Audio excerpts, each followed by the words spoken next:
सबको नमस्कार। पिछले 2-3 दिन में दिल्ली में केसेस थोड़े कम हुए हैं। बीच में तो एक दिन 180 केस आ गए थे, एक दिन 300 से ज़्यादा केसेस आ गए थे, एक दिन और 150 से ज़्यादा केसेस आ गए थे। तो बीच में थोड़ी घबराहट बढ़ गई थी कि इतनी तेज़ी से क्या कोरोना बढ़ रहा है दिल्ली के अंदर। लेकिन पिछले 3 दिन में थोड़े से केस कम हुए हैं। अभी इसको और भी कम करना है और मैं अभी भी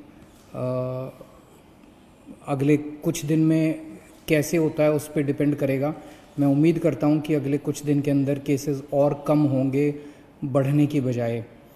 कल 67 केस आए थे और कल हमने ये जो 67 केस हैं 2274 सैंपल की टेस्टिंग में 67 केस आए थे।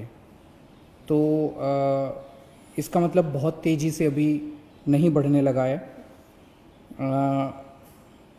भगवान से प्रार्थना करता हूँ कि आने वाले दिनों के अंदर ये और कम हो ताकि अपने को सबको कोरोना से मुक्ति मिल सके। एक मेरी आप लोगों से अपील है, कंटेनमेंट जोन्स जो हैं, जो हमने लॉक कर दिए हैं, सील कर दिए हैं, जो 71 हो गए हैं आज दिल्ली के अंदर। टोटल 71 जोन हो गए हैं कंटेनमेंट के, जो बिल्कुल सील कर देते हैं हम लोग। अंदर से कोई बाहर नहीं जा सकता, बाहर से अंदर नहीं आ सकता। और अंदर भी जो लोग रहते हैं उनको अपने अपने घरों के अंदर रहना होता है, वो घर के बाहर नहीं निकलना होता। उनकी जो रोज़मर्रा की ज़रूरतें हैं वो हम पूरी कराते हैं। वहाँ पे पुलिस वाले, लोकल प्रशासन बड़ी अच्छा काम कर रहे हैं और वो आपके लिए सारी ज़रूरतें पूरी करते हैं। लेकिन मेरी आप लोगों से विनती है कि कंटेनमेंट जोन्स में बाहर से अंदर और अंदर से बाहर तो हम रोक रहे हैं, लेकिन अंदर लोग सारी कोशिशों के बावजूद कुछ कंटेनमेंट जोन्स के अंदर लोग फिर भी गली में निकल जाते हैं, एक दूसरे के घर चले जाते हैं। अब कल जहांगीरपुरी में एक कंटेनमेंट जोन है, वहाँ पे एक ही कुनबे के 26 लोगों को कोरोना मिला है कल, एक ही परिवार के। तो वो 26 लोग मतलब पास कई सारे उनके मकान थे, तो वो एक दूसरे के घर में जा रहे थे। इस कंटेनमेंट के बावजूद भी एक दूसरे के घर जा रहे थे। तो मेरी आप लोगों से हाथ जोड़ के विनती है, पूरा देश इस टाइम लॉकडाउन में है। कितनी मुसीबतों का हम सब लोग सामना कर रहे हैं, आप भी कर रहे हैं, सब लोग कर रहे हैं। ऐसे में अगर आप अनुशासन नहीं बरतेंगे तो आपको ही तकलीफ होगी। आपकी जान की चिंता है हम लोगों को, आपकी ज़िंदगी की चिंता है हम लोगों को। इसीलिए मैं आप लोगों से अपील कर रहा हूँ। अब बताओ, एक ही परिवार के 26 लोगों को कोरोना हो गया तो अच्छी बात तो नहीं है। मैंने पहले भी कई बार कहा था, आपको कोरोना होगा कि नहीं होगा ये आपके ऊपर निर्भर करता है। अपने को बचा के रखोगे तो कोरोना नहीं होगा, और ढील दे दोगे तो कोई नहीं बचा सकता। और अगर किसी के मन में ये हो ना कि मेरे को तो कोरोना नहीं होगा, ये भूल जाओ। ये कोरोना ना तो बहुत बड़े किसी मंत्री को छोड़ता और ना चपरासी को छोड़ता। इससे कोई नहीं बच सकता। कोई धर्म, कोई जाति, कोई अमीर, कोई गरीब, कोई नहीं बचा हुआ। तो कोई इस गलत फहमी में मत रहना कि मेरे को तो कोरोना नहीं हो सकता। कहीं किसी को भी हो सकता है और कहीं से भी आ सकता है, पता भी नहीं चलेगा। तो अपने आप को बचा के रखो। अगर कहीं पे कंटेनमेंट सरकार ने कराया तो सोच समझ के कराए, कम से कम वहाँ तो एकदम बहुत सख्ती के साथ अपने घर के अंदर हो। आज सरकार ने एक अहम निर्णय लिया है। अभी कुछ दिन पहले हमने निर्णय लिया था कि कोई भी डॉक्टर, नर्स, अस्पताल में काम करने वाले सरकारी जितने सफाई कर्मचारी, जितने लैब टेक्नीशियन जो अस्पताल में काम करते हैं, कोरोना के मरीजों का इलाज करते वक्त अगर उनमें से किसी को भी कोरोना हो जाता है और अगर उसकी वजह से डेथ हो जाती है तो उसके परिवार को सरकार 1 करोड़ रुपए की सम्मान राशि देगी। लेकिन हम देख रहे हैं कि बहुत सारे दूसरे लोग भी हैं, दूसरे कर्मचारी भी हैं जो कोरोना के मरीजों की सेवा करने में लगे हुए हैं। जैसे पुलिस है, पुलिस के लोग रात दिन कोरोना के मरीजों की जगह जगह सेवा करने में लगे हुए हैं।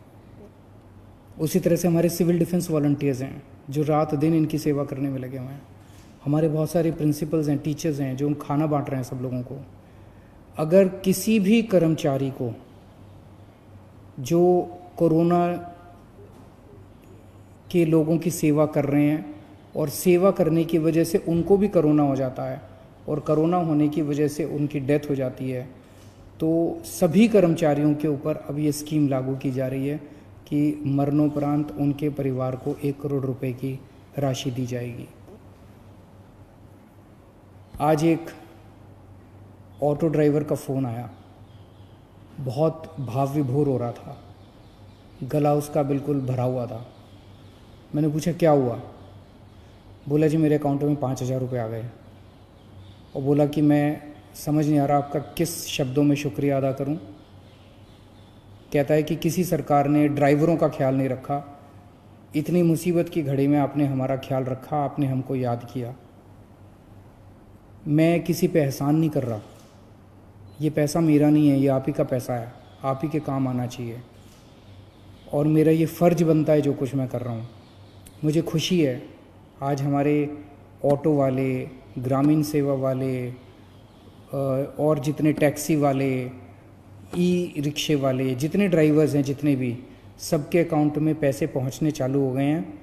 1 लाख के करीब अभी तक एप्लीकेशंस आई हैं, अभी भी वेबसाइट चालू है, एप्लीकेशंस आ रही हैं और कल से पैसे उनके अकाउंट में जाने चालू हो गए हैं। जो जो लोग अप्लाई कर रहे हैं उनके जांच कर रहे हैं, हम उनके डॉक्यूमेंट्स की जल्दी जल्दी जांच कर रहे हैं और उनके अकाउंट में पैसे जाने चालू हो गए हैं, 5-5 हज़ार रुपये हर एक के अकाउंट में। और पूरी दिल्ली के अंदर इस टाइम 60 मशीनें लगी हुई हैं हमारी सैनिटाइजेशन करने के लिए और दिल्ली के काफ़ी इलाकों में सैनिटाइजेशन हो चुका है। जगह जगह मशीनें जा रही हैं। आपको भी, आपके इलाके में भी आएंगे, लेकिन अगर आपको भी पहले कराना है अपना सैनिटाइजेशन हमें ज़रूर बताइएगा, हम आपके इलाके में भी सैनिटाइजेशन मशीनों के द्वारा करा देंगे। दिल्ली में 71 लाख लोगों के राशन कार्ड हैं, सबको राशन मिल चुका है, कंप्लीट हो गया है। 7.5 किलो राशन 71 लाख लोगों को फ्री में मिल चुका है, वो कंप्लीट हो गया है। इसके अलावा बहुत सारे ऐसे गरीब हैं जिनके पास राशन कार्ड नहीं है, उनके लिए हमने कहा था भाई, हमने वेबसाइट खोली थी कि भाई अगर आपके पास राशन कार्ड नहीं है, आप गरीब हैं, आप सरकार से फ्री में राशन लेना चाहते हैं, आप अप्लाई कीजिए। 31 लाख लोगों ने अप्लाई किया अभी तक, उन सबको भी देंगे। उनको बंटना चालू हो गया, स्कूलों के ज़रिए हम राशन बंटवा रहे हैं उनको। 3.5 लाख लोग ऑलरेडी ऐसे लोग राशन उठा चुके हैं जिन लोगों को के पास राशन कार्ड नहीं था। 31 लाख लोगों ने अप्लाई किया, उन सबको भी हम राशन पहुंचा रहे हैं, स्कूलों में राशन बंट रहा है। इन सब चीज़ों के अलावा मैं हमेशा कह रहा हूँ, ये इतनी बड़ी त्रासदी है कि अकेले सरकार कुछ नहीं कर सकती। आप सबका जब तक साथ नहीं होगा हम कुछ नहीं कर पाएंगे। मुझे बहुत खुशी है, मैं सोशल मीडिया पे देख रहा हूँ और इधर उधर से पता चल रहा है, बहुत सारे लोग हमारी भी पार्टी के, दूसरी भी पार्टियों के, समाज सेवी संस्थाओं के अच्छे काम में लगे हुए हैं। कहीं पता चलता है किसी को कि यहाँ कोई भूखा है, यहाँ पे किसी को मेडिकल हेल्प की ज़रूरत है, मैं देखता हूँ कि कोई ना कोई आदमी वहाँ पहुँच जाता है।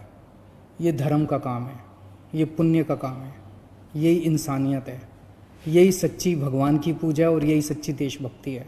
इस टाइम कहीं आपको कोई आदमी दुखी मिले किसी भी वजह से, उसके दुख को दूर करने की कोशिश करें। और मैं उन सब लोगों को सलाम करना चाहता हूँ जो इस दुख की घड़ी में एक दूसरे की मदद कर रहे हैं। और मैं भी 24 घंटे आपकी सेवा में हाजिर हूँ, 24 घंटे रात दिन हम लोग लगे हुए हैं।